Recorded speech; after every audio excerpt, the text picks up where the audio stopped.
So how's everybody doing? I think everybody's doing good. It sounds like you're on track, but we have about 48 hours before the project's due, right? Mm-hmm. I know that for some of you, this is where you get your best work done. For some of you, not. Okay.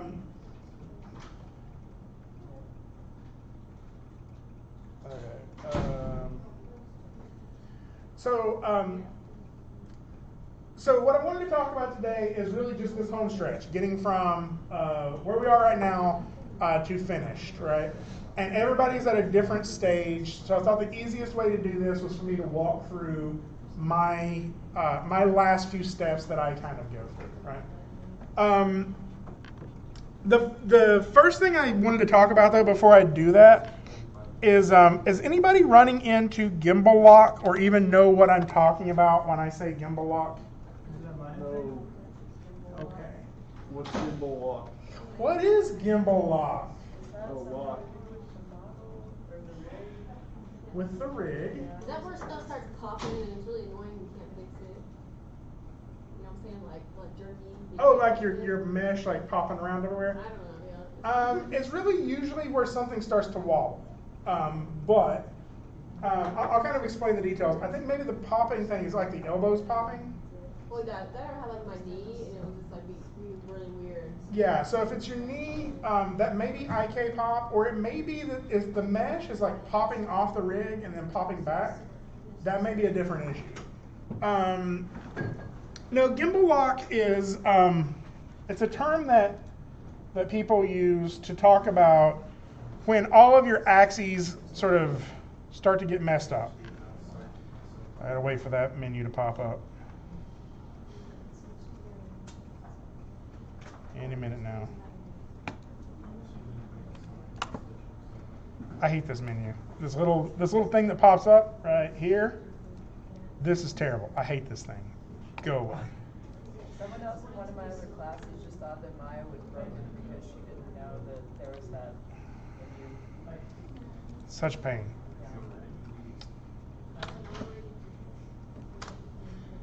Okay. See, but that's how, whenever I first started here, that would pop up, and it's just, I got used to it. I have to have it in order to know what I'm doing. Okay. So you have this control, right? This rotation gizmo. Gimbal is a space that things can be manipulated in. And it usually refers to something to do with rotation, right? So if I hold down the E key and click, you'll see I get the option to rotate this in either object space or world space. But over here, there's also gimbal space. Okay? So in object space, we kind of understand what's happening, right? This gizmo always stays in the same orientation as our object, right?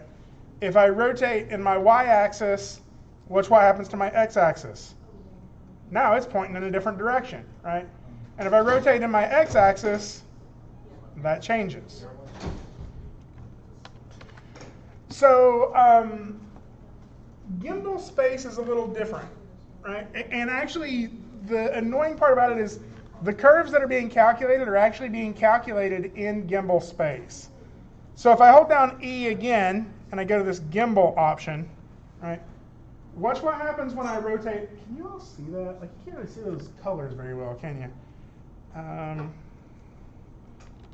What is the? Oh, that's not what I wanted. What is that? What changes the background again? Is it Shift B? I think it's Alt B, or it's Control B. Alt B. Yeah. Oh. What? There we go. We can see that a little bit better. Whoa. Wait, Alt B? Yeah, Alt B will change your background color. It doesn't change it in the render, it just changes it in your viewport here. So what happens now in this, watch what happens when I rotate in my y-axis when I'm in gimbal space. So you see what's happening there?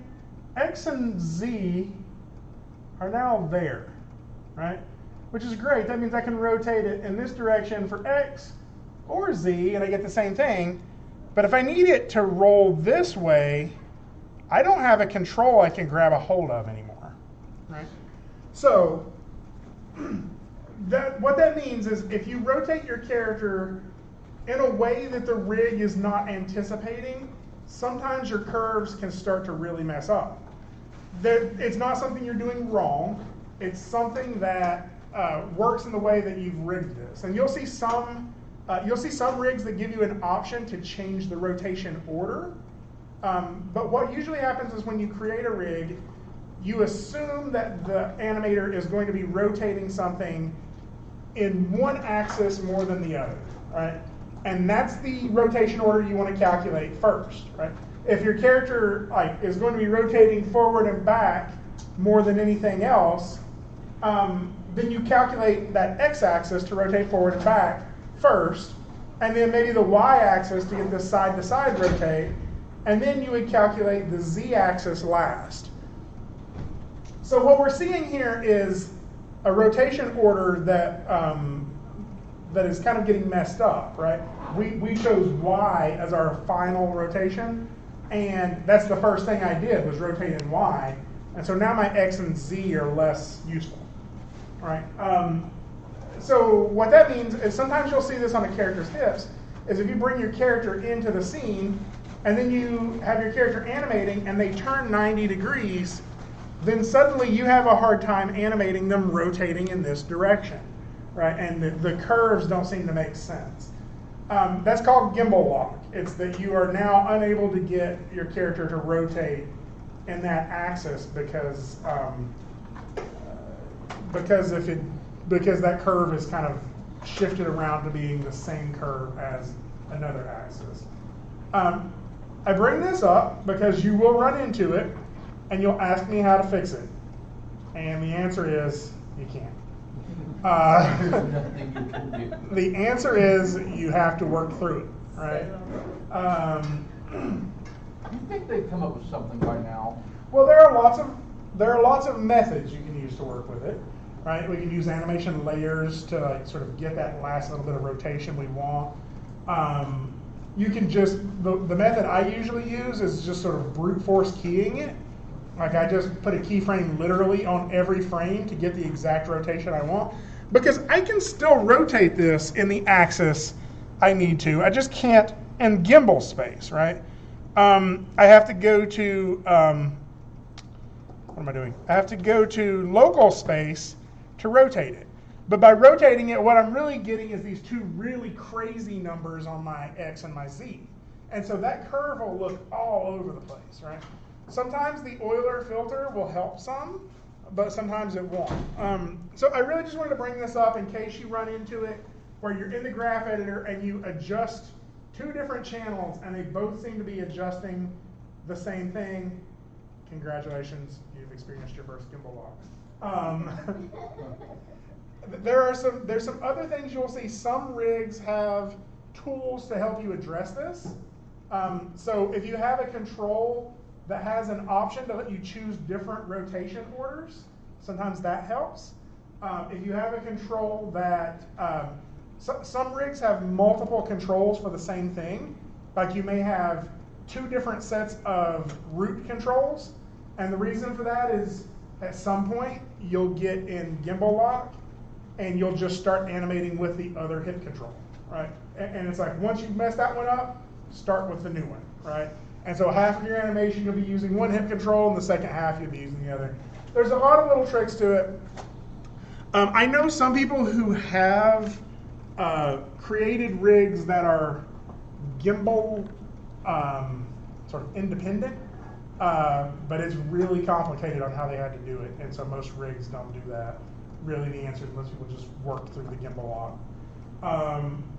So anyway, that's just sort of something for you to look forward to in the future as we move forward. It's just one of the things that we have to kind of fight through. So, and this is usually where you start to notice it when you're doing all of your splining. So, what I mainly wanted to go over today is in this DIGM classes, Greg, and then character animation, resources. It's this last folder, the more splining part, right? So I haven't really finished up my shot in this class on all the time-lapse stuff we've been looking at. So let's go ahead and start with this first video. Actually, let's open it in VLC, just because it works better. Open with. I'll open these with it as well. There we go. Okay. So the first thing I'm doing here in VLC is, or not VLC, in this video, is I'm going through and fixing some of the things that I noticed from my last Playblast, right? I've gone through and polished all the curves on the main root, the feet, up the spine, and the head. And after I Playblasted that and watched it, I kind of just had to look at it with a critical eye, right? Like, what is this working, right? And there were some things that I really didn't like, including how she came into frame. So I'm adjusting some of that. I also felt like her run, felt like she was taking, it's like her run was going less forward and more up and down, like she was putting too much energy into it, and it just kind of felt like she was hopping in. So I tried to turn it a little bit more into a run and play around with the speed of it in order to get something better. So you'll see what the hips are doing here. Like when she does this turn, she's getting this weird wobble right here. That is a gimbal issue that I'm kind of having there. Again, sometimes the oil air filter will fix it, sometimes it won't. But there is a section during the middle of that turn where she gets a little bit of a wobble, right? And really what I end up having to do is just kind of force the animation to do what I want to through that section. All right. So that pass was me just going through and fixing a couple of things that I was having issues with. I think it's important at this stage, like if you've been polishing on the curves for a long time, this animation isn't going to make sense to you anymore, right? It's just, you've gone snowblind to it, you've stared at it for so long that it just really isn't, like it's like hard to even see what's wrong with it or what's right with it. And so sometimes you just have to get some distance from it. You have to scoot away from it and literally like scoot away from your desk. Scoot 5 to 10 feet away from your desk and watch it like that. Another method, I think I've shown you all this before. If you're watching this, let's not do this one yet. Let's do the one we just watched. If you're watching this in, if you're watching your Playblast in VLC, you can also go here to Tools, Effects and Filters, choose this Video Effects, Geometry, and then Transform, and you can do stuff like flip your video horizontally, right? And now you'll end up watching the video mirrored.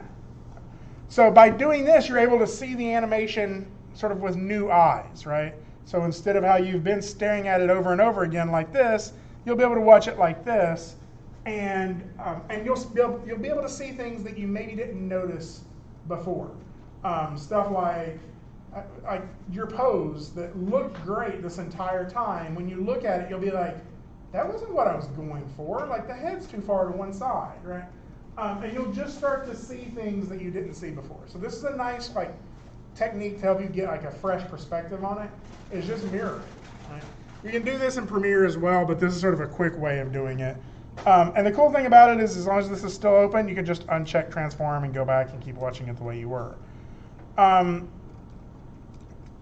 One of the other things that we kind of become a little snowblind to is the timing. Right? Go back and watch something from your principles class, and you'll be like, why is this so slow?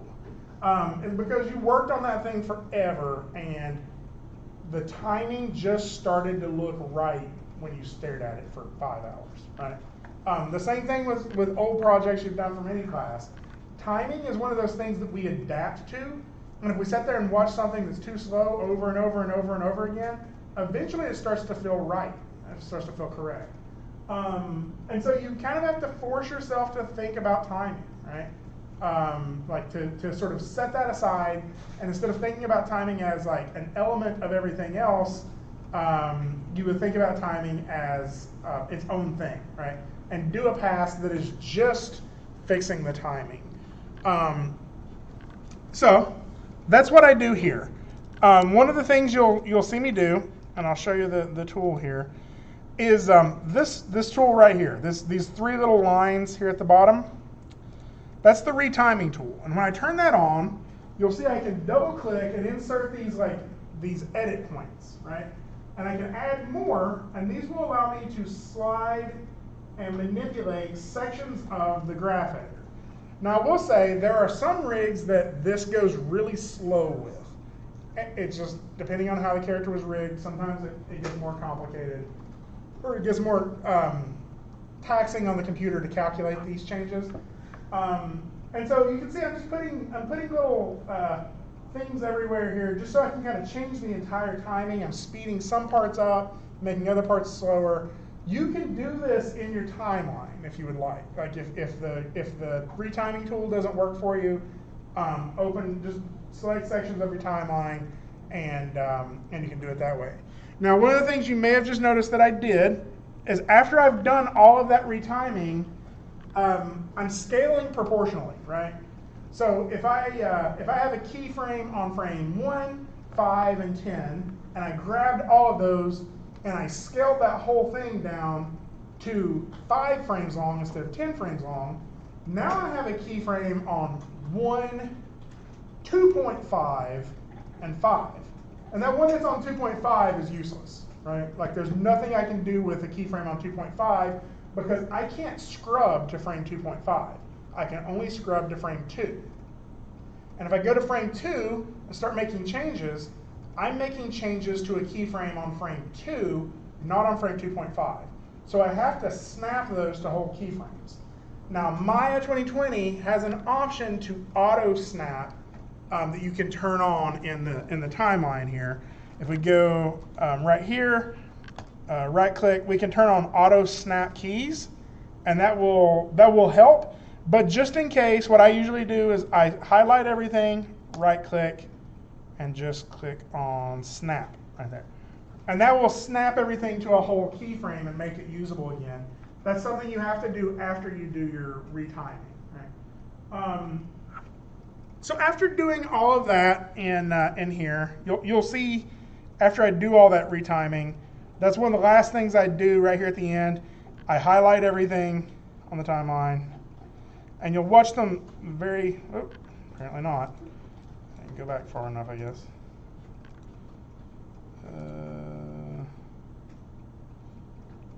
Yeah, here we go. So I highlight everything.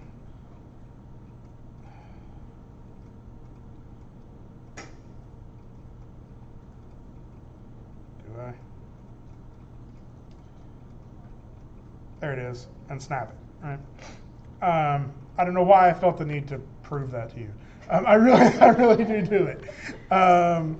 Okay, so after doing all of that, my timing will be better. But there are a couple of things that are probably,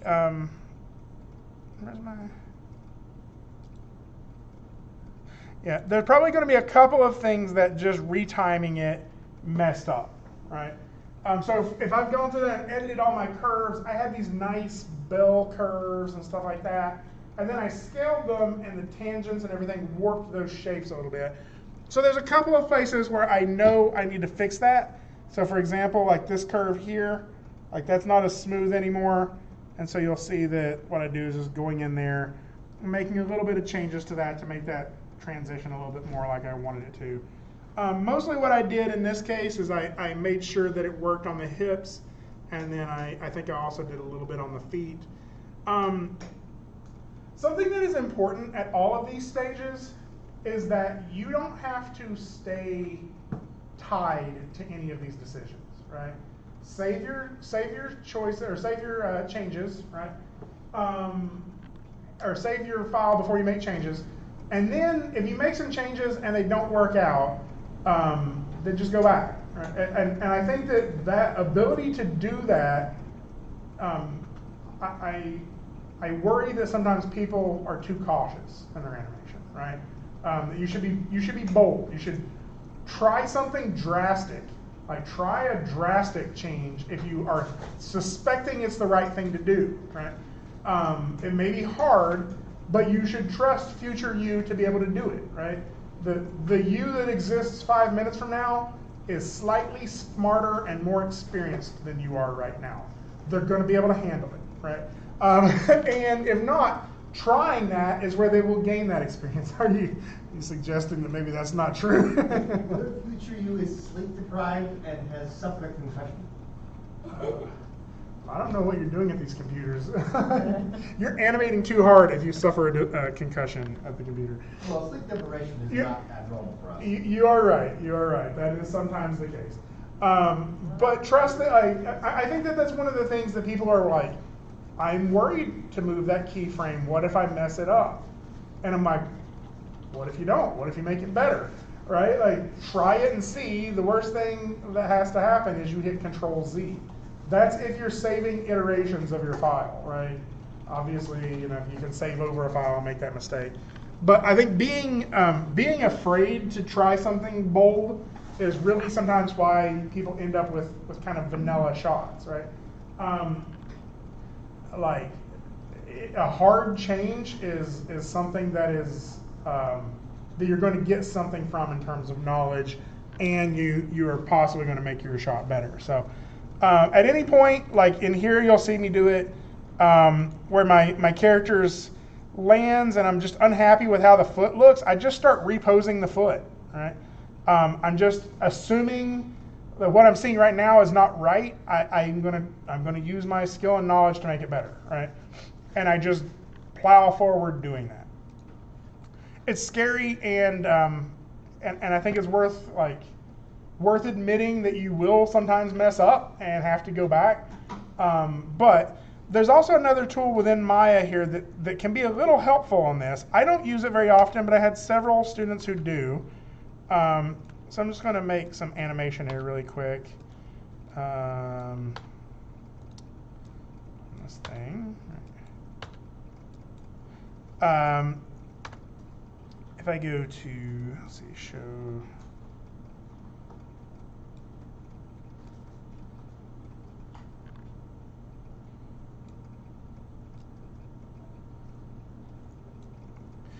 So I'm going to select this curve here, right?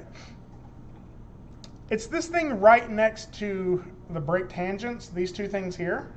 There is buffer curve snapshot and this swap buffer curve, right? So let's click buffer curve snapshot. Oh, do I have to have one selected? Yeah, so let's just grab these here. Click this buffer curve snapshot. Did that work?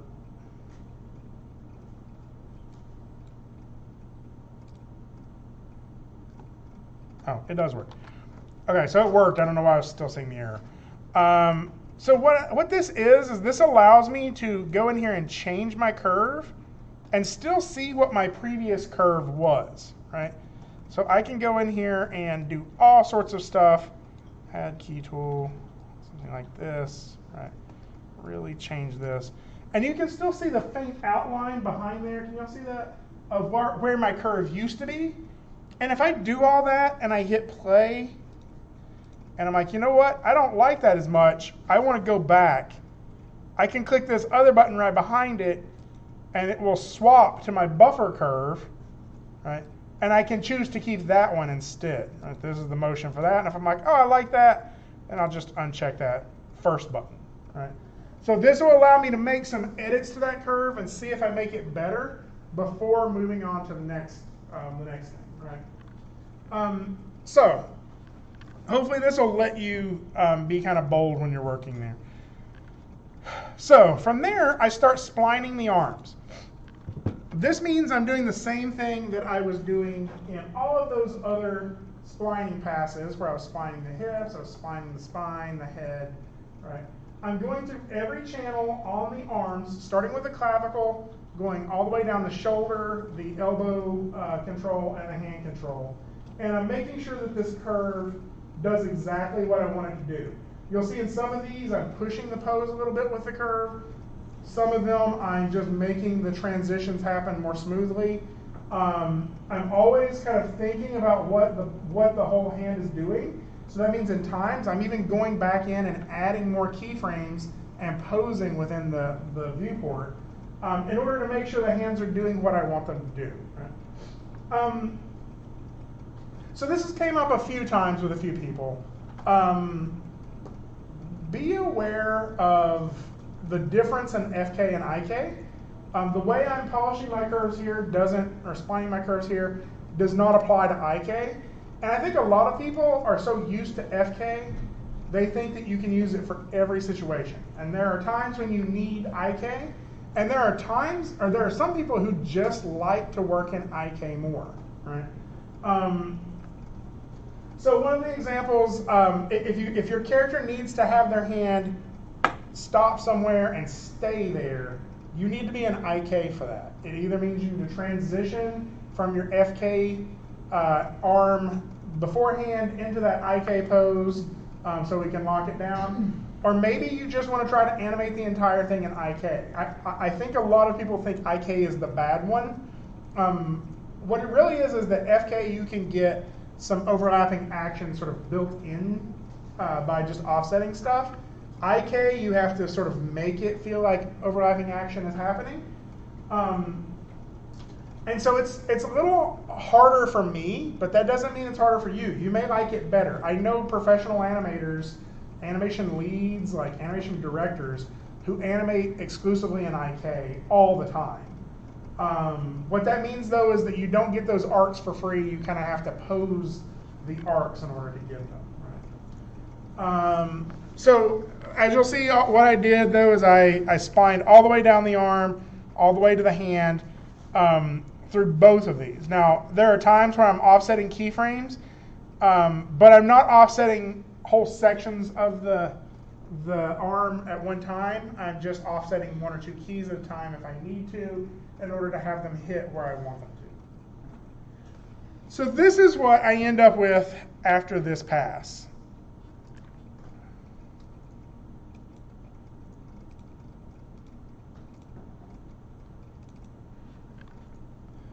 So this is just the arm splined.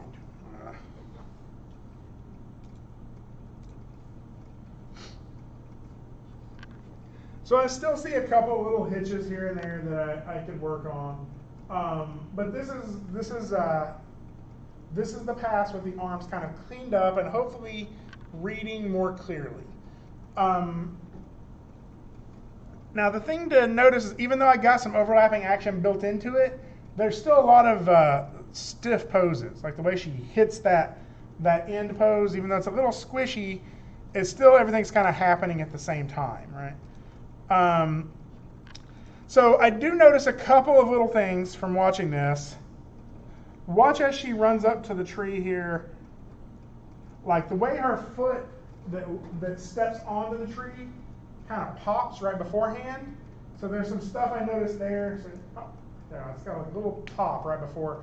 And what that happened is that's where I retimed everything, where I did have a transition happening over 2 frames. Now it's just happening over 1 frame, and you're getting this pop that happens right there. There's also a couple little weight issues. I feel like there's not enough weight on the way she's running in. And so one of the things I do is I kind of go through and do another small splining pass on the torso, or on everything, just to kind of clean up some of those little hitches that I'm noticing just from seeing it like this. Right? So that's what you see happening here. It's really just adjusting that transition that was happening over 1 frame to happen over 2 frames, and now I can sort of put that breakdown key in there a little more clearly and make that transition happen the way I want it to. Right?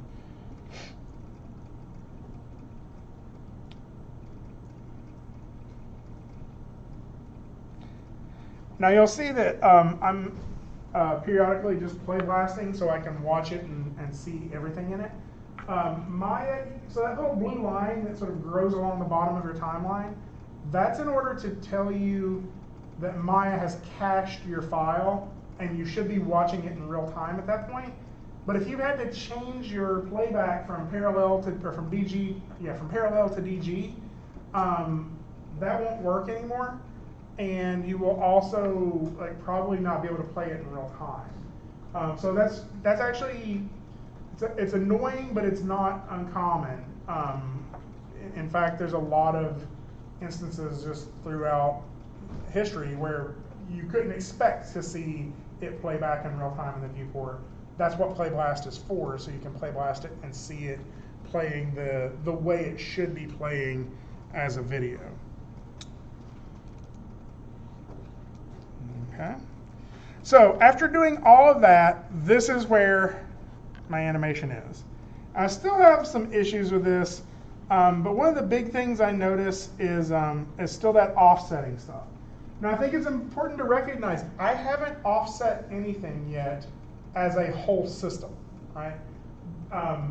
All I've really done is one curve at a time. If I needed something to happen a little earlier, maybe I would have that one keyframe and I'd move it a little bit earlier or a little bit later. And that loosened it up, but it's still a little stiff, right? So the next pass that I make is intentionally offsetting parts of the body, right? Now, one of the things, the first thing I usually try is like, can I offset everything similarly, right? Can I grab all of the head and have it happen one frame later? And you'll see me try that and it doesn't work, right? It usually doesn't, but occasionally I get a good result out of it and I'm like, cool.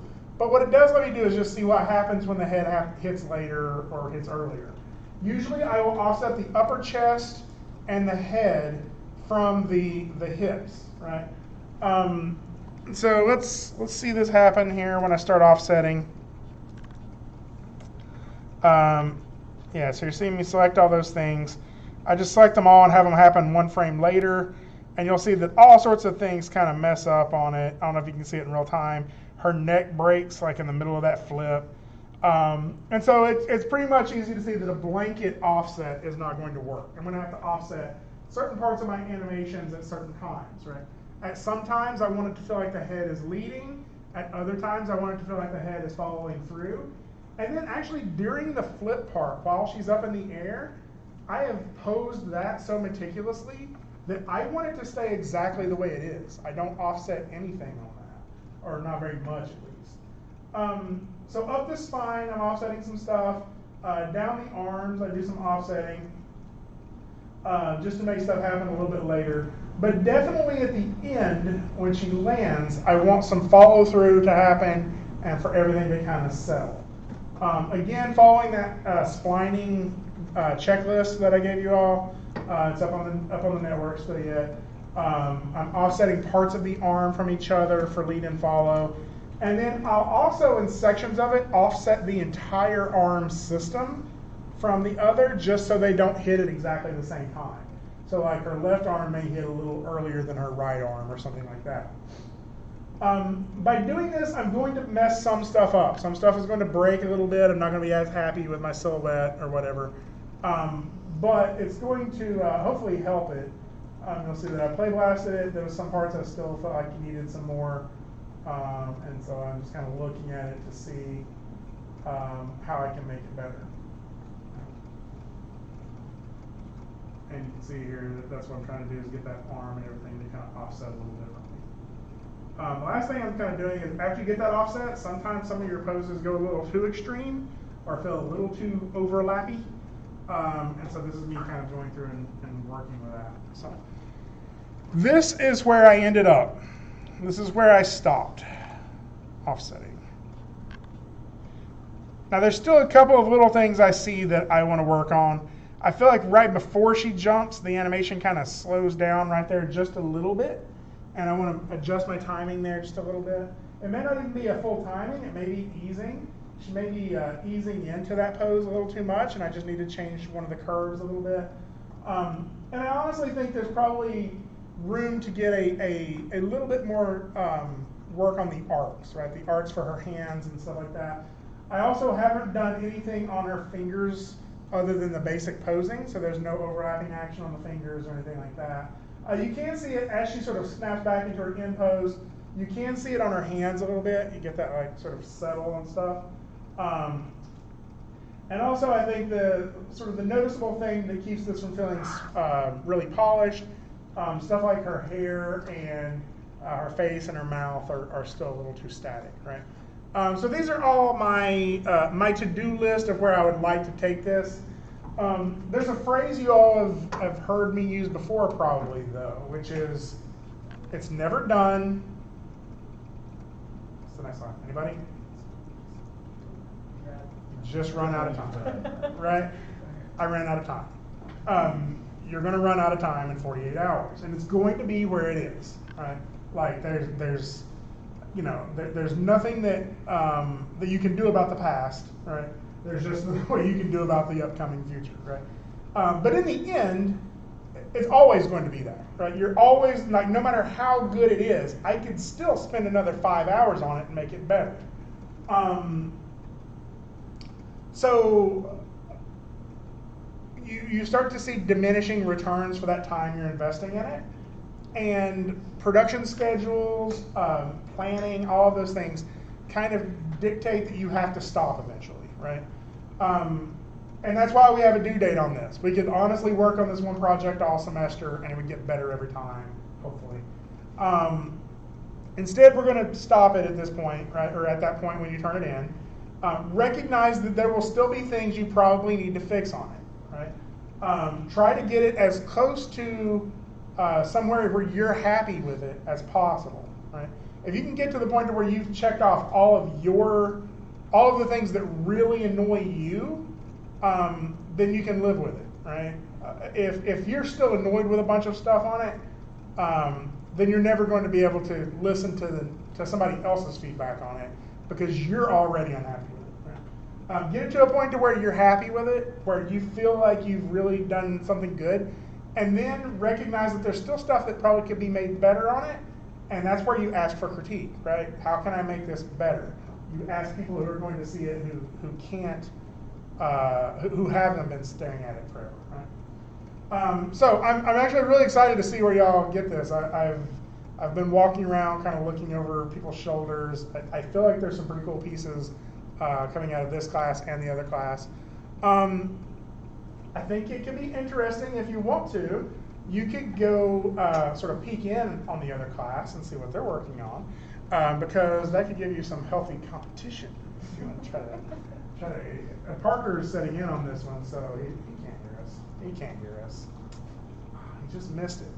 What? Missed the whole thing where I announced all the winning lottery numbers.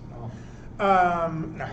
So it's anyway, it's worth looking at some of that, mainly because this class is kind of small, and if you're wanting to see some more examples of what everybody's working on, sometimes that kind of gets you fired up on it. So, questions on any of this? Comments on non-parking garage related issues?